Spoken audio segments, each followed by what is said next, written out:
Hi folks, Dave Algeo Stress Guru, and today's a video blog and is an interview with friend and presentation genius Simon Raybould. Simon's got a book coming out entitled Presentation Genius, and I recently attended one of his workshops on developing perfect presentations.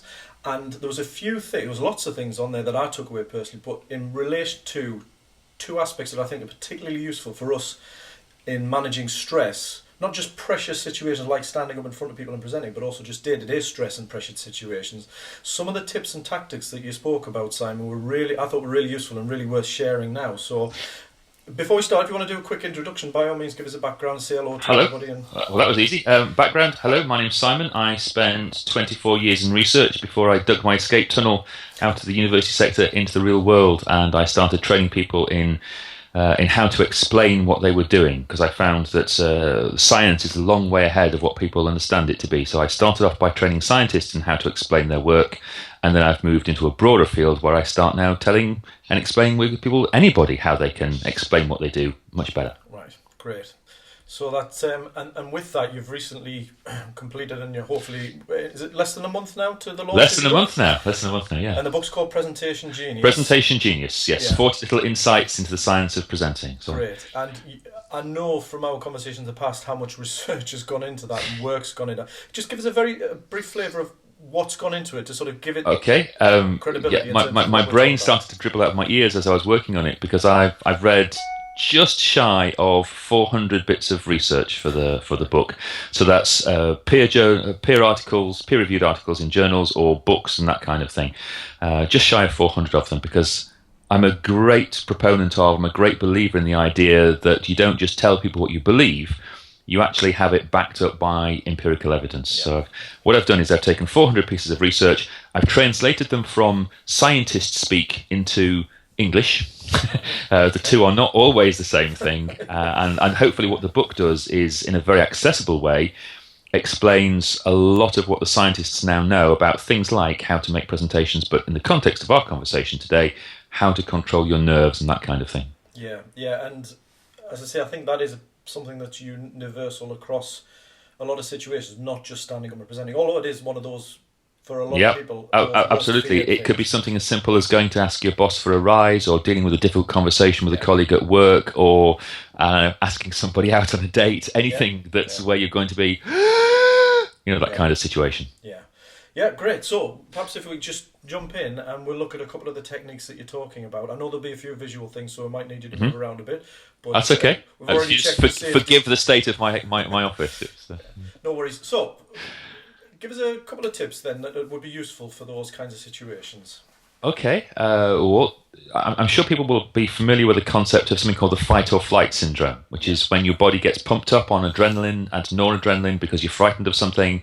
It could be any of those things that are in the office that are worrying you.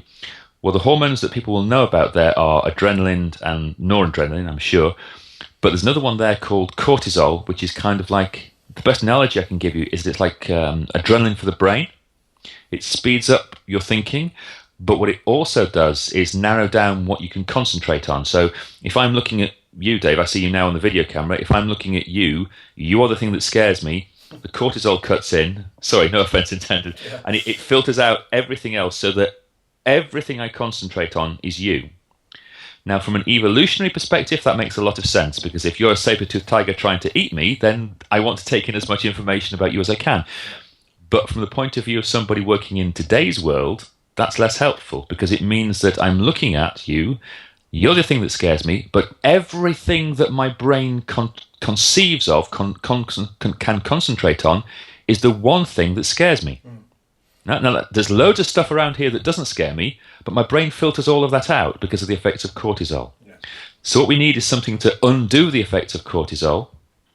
And there's a really simple trick. You feel like an idiot doing it, but there's a really simple trick which we can use, which is just to become consciously aware of your peripheral vision. And your peripheral vision, or PV for simplicity, is the stuff that you can see out of the corner of your eye that your brain's not paying attention to.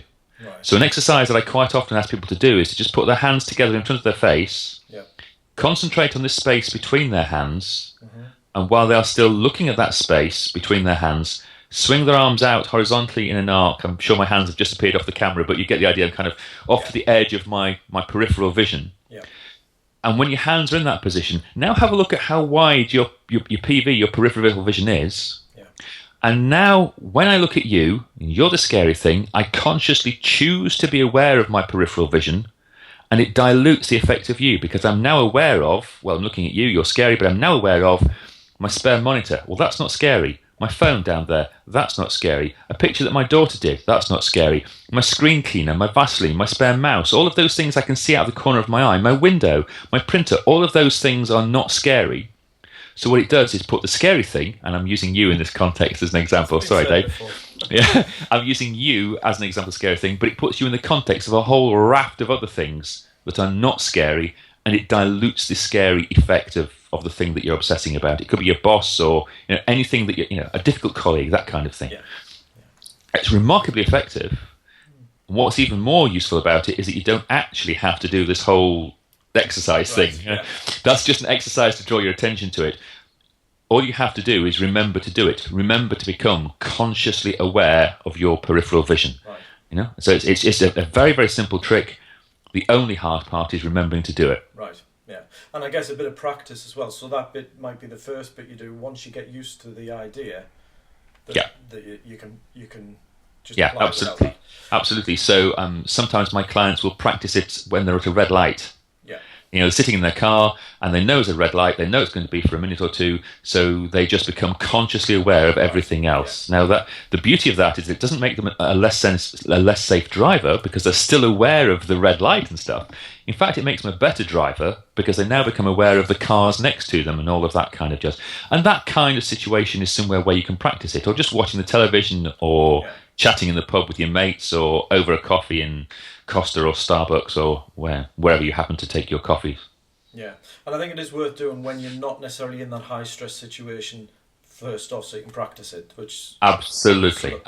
When it comes to that situation and you feel the world just shrink down, you can actually have the practice to then open it up. Yeah, and it's not difficult. In fact, it's very easy. You just have to be aware. Be aware of doing it. Yeah, great. That's a good technique. That's a great one, and I can see from my own experiences in the past how that for me would be very helpful, and I have practiced it since actually. So that's a great one.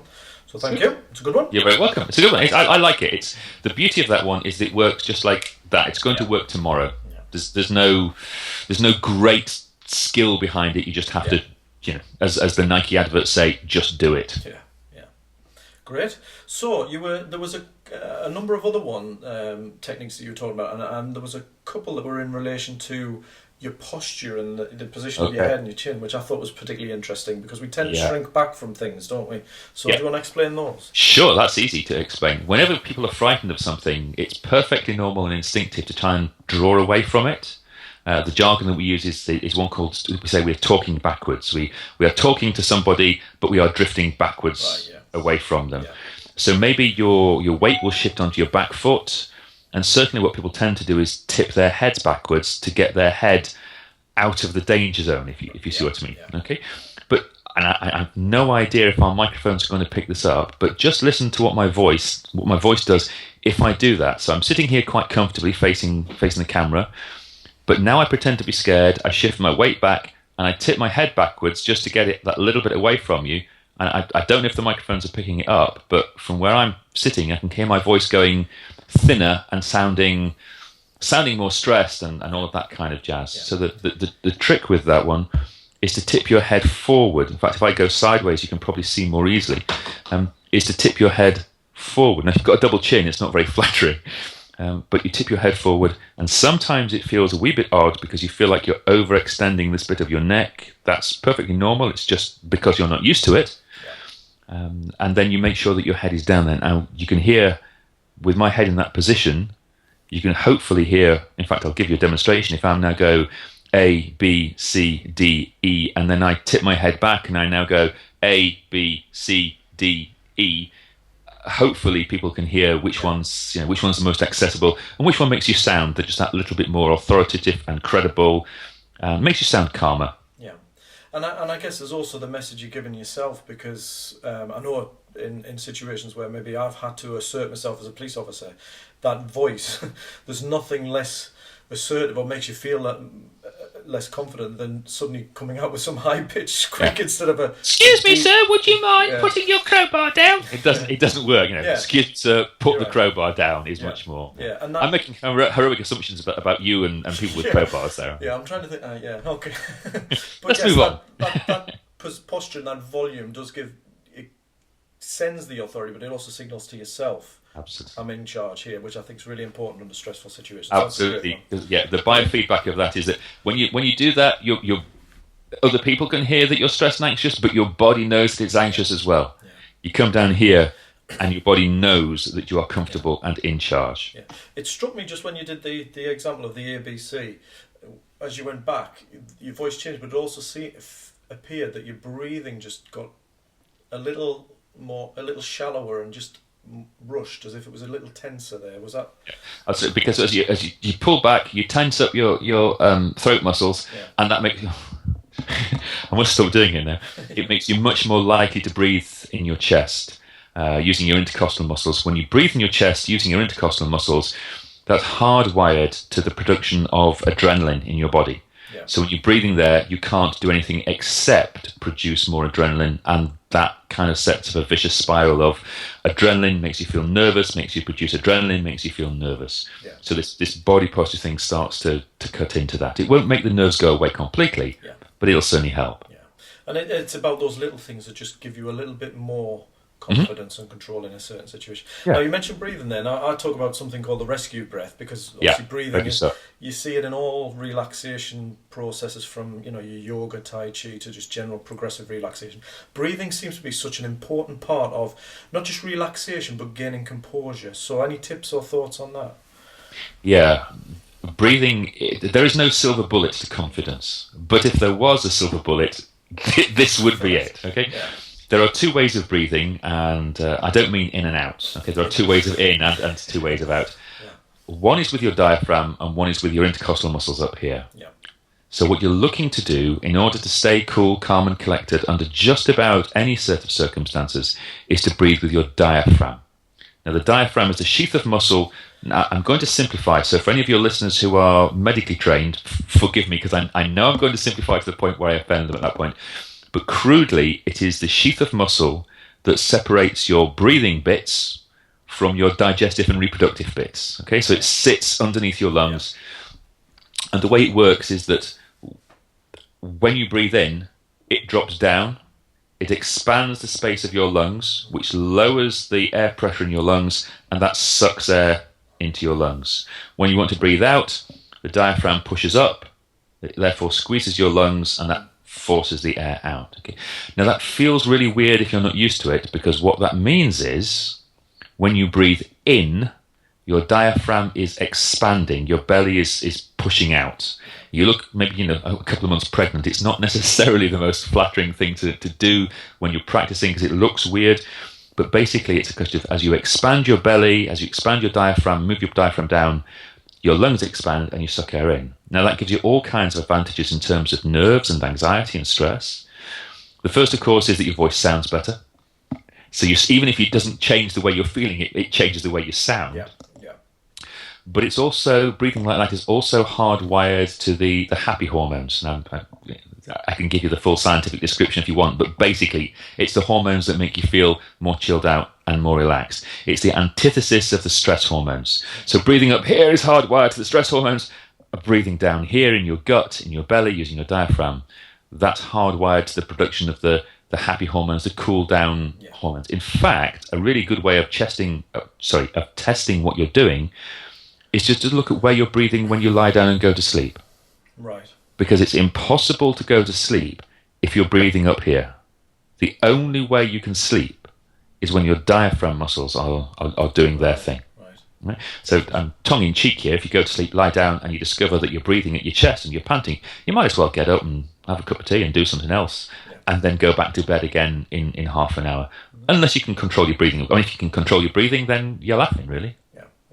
And there's an interesting tip for sleep, isn't it? Because that's something that comes through in workshops for me in terms of stresses. Sleep always goes out the window. So there's lots you can do, but an additional one is to focus on how you're breathing, not just your breathing. Absolutely, and great. of course, if we go from there, you can get to all kinds of mindfulness questions as well. But just being aware of the fact that you're breathing and how you're breathing starts to do really good things for your nerves and your stress and your anxiety. Brilliant, great. So we've looked at a few things there. Now, any other tips or tactics that you... There's my personal favourite. There's anchoring. Well, now, the downside of anchoring is that you do have to rehearse it a lot. Okay. But once you've rehearsed it, it's immensely powerful. Okay. Now, I want you to think for a second, Dave. I want you to think of something that you do frequently and regularly that just chills you out and makes you go, ah. Okay. All right. So maybe it is getting home and seeing your pet dog or whatever. Okay. For many kids, it's when they see their front door. For me, it used to be when I learned this exercise. It was when I turned the corner and I could see my house, and I could see houses where friends lived, and I could see the beech trees on the other side of the road, and I could see my house, and I just felt myself going, and chilling out. Okay. Call that your R moment, and just put that in a box for a second, and I'll come back to it. Okay. Now, I want you to think now of the work of a guy called Pavlov. You come across Pavlov's dogs? Yep. A lot of people are familiar with the story of Pavlov. In order to get the dogs to salivate, he rang a bell. Yeah. And when he did that was every time the dogs naturally salivated, so when he fed them, he rang a bell.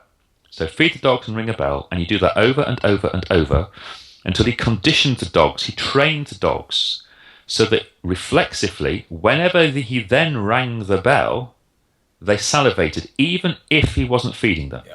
Okay? It's called a Pavlovian reflex, or a conditioned reflex, or a learned reflex. Now, I'm sure people can see where I'm going with this, because saliva is a cocktail of hormones secreted into your mouth. Mm-hmm. Okay? And the things that make you go, ah, the things that happen in your ah moment, where you go, ah, those are feel-good hormones. Okay, so just like when Pavlov fed his dogs and rang the bell, and that ringing the bell is called an anchor in the jargon, what I want you to think about is something that you can do whenever you have your ah moment. Okay, the equivalent of Pavlov ringing his bell whenever you have your ah moment. And if you do that for day in, day in, day in, day out, day out, day out for a while, eventually you get to the point where you can recreate your ah moment a little bit, just by doing your version of Pavlov ringing the bell. Okay. Does that make sense to everybody? Yeah. Now, it doesn't have to be ringing a bell, of course. It should be something that's subtle enough to mean that you can do at work whenever you're feeling stressed. Yeah. So my trick, for example, is to rub my thumb over the inside of my wedding ring. Now, normally I don't recommend that people rely upon a physical object, because Murphy's Law being what it is, at some point you won't have that physical object. I'm happy to break my own rule here, because I never take my wedding ring off. I've always, I sleep in it and all of that kind of stuff. I always have my wedding ring on. So I'm quite happy to break my rule on that particular occasion. Yeah. But another friend of mine, for example, digs the two fingers of her, middle fingers of her palm, into the mound at the bottom of her thumb. Yeah. And there's stories of professional speakers and so on doing all kinds of things before they go on stage, just to cool their nerves down. It can look, if you're not careful, it can look like superstition. Yeah. Do you do something before you go on stage? Yes, I always turn around 3 times and touch the floor, which is clearly it's a superstitious nonsense. But if you have trained yourself properly, far from being superstitious nonsense, it becomes a scientifically validated Pavlovian conditioned reflex to make yourself feel better. Now, the upside of this technique is that it's tremendously powerful. The downside of the technique is it does take a lot of setting up. You've got to practice it for a long time before you can use it. Okay, so just to break that one down, because as you say, there's a couple of stages and it's going to take practice.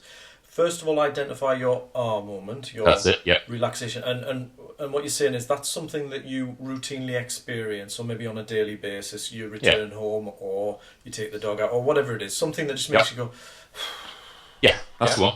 So you first glass of wine in the evening or something. I don't know. Yeah. I'm not going to encourage my to do that every day. Fair enough. Fair point. I know what you mean. So a daily thing that makes people go and relax. Yep. Then attach a behaviour, whether it's something like that, or as you say, touch a particular finger or that. So attach that. So when that R moment is occurring, repeat the physical behaviour. Is that right? That's it. And then Exactly. practice that each time you have that experience so that it becomes rooted. That's it. And then with that practice, you'll then be able to bring about that feeling by simply repeating that after time. That's it. That's exactly it. Great. Yeah. Okay, that's brilliant. So it takes a while, but when you've got it, it's tremendously powerful. I know some really high-powered people in really high-stress jobs that swear that is the way that they stay on top of what they're doing. Yeah. And there are one or two quite famous figures, world leaders, top country leaders, who use that particular tactic themselves. They do indeed, yeah. Great. So that's brilliant. There's a few things. Any other quick ones? That's probably going to do for now. We said it's kind of half an hour-ish, and we're knocking the 25 minutes mark. So that's probably... It's enough for people to get it. I'm more than happy to come back and talk more if that's going to be useful. But for now, should we just leave people to assimilate those, and we can chat later if that's going to be useful to people? Yeah, that's great. I think there's 4 different tactics there that are really useful. One, taking a little bit of practice. The other are reasonably straightforward, and we can put into practice straight away. And again, it's not just for the presentation scenario. It's for any other situation we feel nervous about. So they can be really useful and really practical in the moment. So, as I say, it's things like any high-stress situation, such as a conflict at work, or going to see your boss, or a meeting where you're having to present a report, or asking somebody on a date, any of those kinds of situations. Brilliant. That's great. Just as a quick finish then, Simon, your book Presentation Genius is due out, what date? Just end of the month. Where are we now? So in 3 weeks' time. So 3rd, 4th week in July, is that right? At the very end of July, very end of July. And it's going to be available on Amazon, I guess? And Amazon, everywhere, Smiths We Hope and all that kind of stuff. But if you want to buy a copy from me, which is great because I make more money that way, presentationgenius.info. Great. Well, as I say, if there's anything like the tips and tactics that I found on your workshop day, then that's going to be a great book. So thank you. And I hope people enjoy it. Brilliant. Thanks very much, Simon. Cheers. You're very welcome. Cheers, man. Bye-bye.